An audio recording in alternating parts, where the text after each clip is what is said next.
युद्धामुळे सोलापूरमधील द्राक्षांची निर्यात ही आखाती देशांच्या ऐवजी आता युरोपामध्ये केली जाते आहे।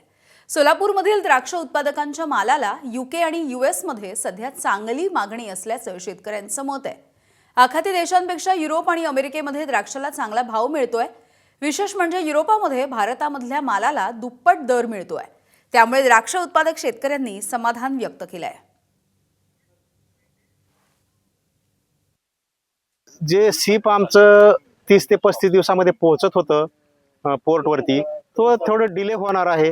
त्यामुळं जे द्राक्षाची लाईफ आहे, द्राक्षाची लाईफ असते कमीत कमी 60 दिवस, पण द्राक्षे पोहोचायलाच जवळपास 50 ते 55 दिवस लागत आहेत। त्यामुळं कदाचित द्राक्षाची क्वालिटी कमी होऊ शकते आणि त्यामुळं जो निर्यातदारांना चांगला भाव मिळायला पाहिजे होता, कारण महागाचा माल घेतलेला आहे, त्या पटीत खर्च झालेला आहे।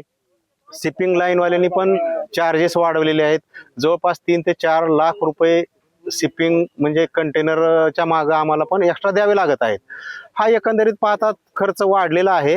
आमच्याकडं द्राक्ष शेती आहे आणि द्राक्षाचे दर सध्या चांगले आहेत। आखाती कंट्रीचा काही परिणाम युद्धाचा झालेला नाही आहे। यूकेला यूएसएला माल जात असल्यामुळं दर 160 रुपयापर्यंत दर आहेत आणि दर वर्षापेक्षा आमचा दर हा चांगला मिळत आहे। त्यामुळं आम्ही समाधानकारक आहोत।